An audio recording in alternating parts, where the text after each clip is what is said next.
때는 기원전 4세기 전국시대로 갑니다. 당시 끔찍한 형벌 하나가 있었습니다. 죄인을 대자로 펼쳐놓은 상태에서 양손과 발, 목까지 5군데를 각각 소나 말에 밧줄로 연결합니다. 그리고 반대 방향으로 이끌죠. 그럼 몸은 팽팽해지다가 결국 사지가 찢겨 죽고 맙니다. 이 형벌은 주로 대역죄인에게 행해지는 거열형이라는 잔혹한 형벌입니다. 이 형벌을 처음 만들어낸 사람이 있었습니다. 그는 다른 가혹한 형벌도 만들어 사람들을 숨막히게 했죠. 반면 나라를 부강하게 만드는 개혁을 이뤘습니다. 하지만 그는 끝이 좋지 못했습니다. 죽어서도 자신이 만든 거열형에 당했으니까요. 그는 바로 상왕입니다.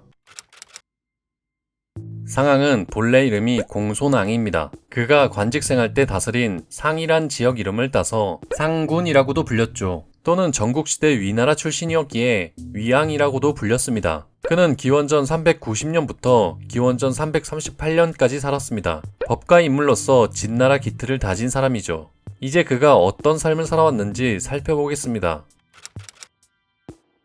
상왕은 위나라 서자 출신입니다. 그는 어려서부터 법과 학문을 좋아했습니다. 위나라 재상인 공숙좌를 섬기며 지냈죠. 어느 날 공숙좌가 병에 걸려 위태롭게 됩니다. 위나라 왕은 앞으로 누구에게 나라를 맡겨야 하냐고 물어보죠.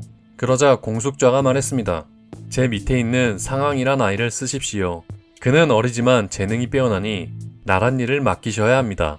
왕은 대답하지 않았습니다. 공숙좌는 다시 말했습니다. 만약 상왕을 쓰지 않으시려거든 반드시 그를 죽여 다른 나라에 넘어가지 못하도록 해야 합니다.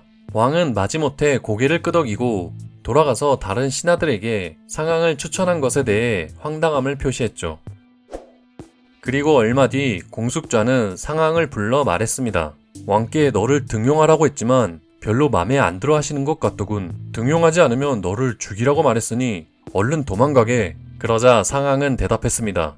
왕께서는 저를 죽이시진 않을 것입니다. 저를 중히 여기지 않기 때문에 등용하지 않은 것이고 그러니 죽일 필요도 느끼지 못할 것입니다. 얼마 후 공숙좌는 세상을 떠났고 왕은 정말로 상왕에게 관심을 두지 않아 죽는 일은 없었습니다. 그리고 상왕은 출세를 위해 고향인 위나라를 떠납니다. 한창 인재를 구하고 있던 진나라로 말이죠. 진나라는 부국강병을 위해 인재들을 구하고 있었습니다. 그래서 많은 사람들이 몰려들었고 상왕도 그중 하나였습니다. 상왕은 진나라 왕인 효공을 만납니다. 그리고 옛 황제의 치국에 대해 설명하죠. 왕은 너무나 지루한 나머지 졸았습니다. 나중엔 상왕을 소개시켜준 사람에게 그가 망상에 빠진 사람이라며 화를 냈죠. 상왕은 닷새 뒤 다시 왕을 만나 처음보다 더 열심히 말했습니다. 왕도에 대해 설명했던 것이죠. 역시나 왕은 마음에 들지 않았습니다. 그리고 얼마 뒤 세 번째로 왕을 다시 만났죠. 이번에는 흥미롭게 상왕의 말을 경청합니다. 바로 상왕이 패도에 대해 말했기 때문이었죠. 상왕은 왕이 부국강병에 관심이 있다는 것을 알아냈고 이후로 상왕과 왕은 밤낮을 가리지 않고 대화했습니다. 그렇게 상왕은 진나라에 등용됩니다. 상왕은 본격적으로 부국강병 정책을 펼칩니다. 다른 신하들의 반발이 있었지만 진효공은 상왕을 적극 밀어주어 개혁을 도모하게 되죠. 바로 옛법을 바꾸어 새로운 법을 정하도록 한 것입니다. 한 집이 죄를 지으면 다른 10집이 똑같이 벌을 받고 죄를 알리지 않으면 그 사람 허리를 베는 벌을 내립니다. 반대로 죄를 숨긴 사실을 알린 사람에겐 적을 벤 것과 같은 상을 내립니다. 그 밖에도 곡식과 비단을 바치는 자에겐 부역과 부세를 면제하고 이익만 추구하는 자와 게으른 자는 관청의 노비로 삼게 되는 법을 만들죠. 하지만 진짜 중요한 것은 사람들이 법을 믿게 하는 것이었습니다. 그래서 상왕은 저작거리 한복판에 나무 기둥 하나를 세워놓습니다. 그리고 모두를 모아놓고 이것을 성문까지 옮기면 10금을 주겠다고 했죠. 하지만 아무도 믿지 않았습니다. 상왕은 이젠 10금이 아니라 50금을 주겠다고 했죠. 조금 후 어떤 사람이 나타나 나무 기둥을 옮겼습니다. 상왕은 약속대로 50금을 주었습니다. 법은 거짓이 없다는 것을 보여준 셈이죠. 이후 바로 새 법령을 널리 알렸습니다. 그렇게 1년이 지났습니다. 백성들은 법이 불편하다며 호소하기 시작했습니다. 상왕은 생각했습니다. 윗사람이 법을 지키지 않으니 백성들도 따르지 않는구나. 마침 진나라 태자가 법을 어기게 됩니다. 이에 상황은 태자를 벌하는 대신 그 스승인 태부 건을 처벌하고 태사는 이마에 낙인을 찍습니다. 윗사람도 벌을 받는다는 본보기를 보여준 것이죠. 이후로 백성들은 법을 잘 따랐습니다. 그리고 10년이 지났습니다. 길가에 떨어진 물건을 주워가는 사람이 없고 산에는 도적이 없어져 나라는 잘 다스려졌죠. 진나라는 점점 부강해졌습니다. 상황은 재상이 되었죠. 그는 또다시 법을 선포하고 강화합니다.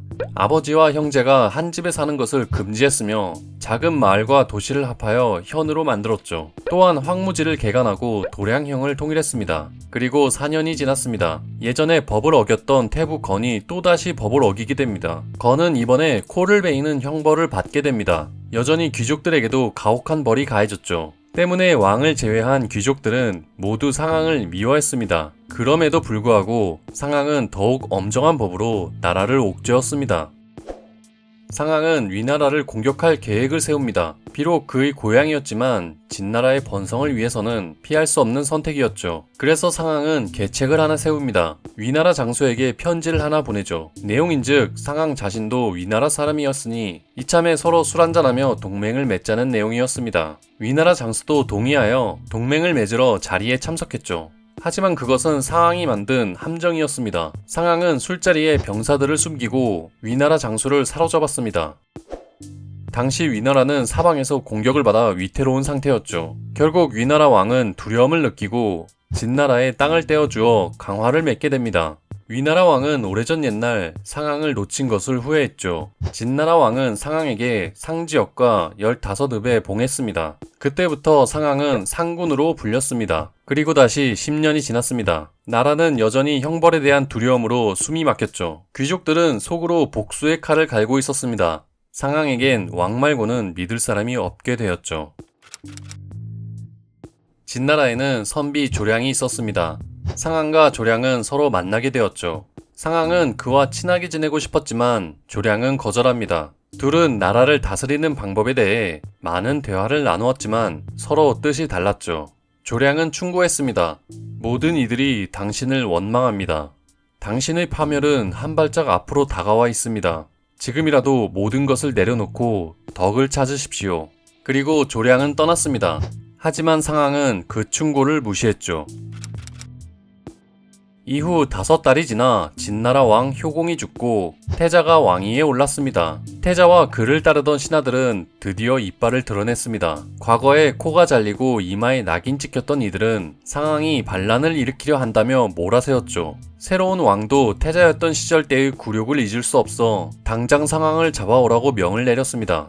이를 눈치챈 상황은 급히 도망쳤습니다. 도망치다 함곡관 부근 여관에 숨으려 했죠. 하지만 여관 주인은 거절하면서 말했습니다. 법에 따르면 여행증이 없는 손님은 묵게 할 수 없습니다. 상황은 자신이 만든 법 때문에 궁지에 몰렸죠. 그는 다시 도망쳐 위나라로 갔습니다. 당연하게도 위나라는 그를 받아주지 않았습니다. 자기들을 속여 땅을 빼앗은 장본인일 뿐만 아니라 진나라를 적으로 돌려 좋을 게 없었으니까요. 상황은 자신이 다스리던 땅으로 돌아가 남아있던 자기 사람들을 이끌고 정나라로 갔지만 결국 진나라 군사들에게 붙잡히고 맙니다. 그는 거기서 바로 죽임을 당했습니다. 그리고 시체는 진나라로 옮겨져 사지가 찢기는 거열형에 처해졌죠. 상황의 가족들 또한 연좌제로 인해 모두 죽임을 당했습니다.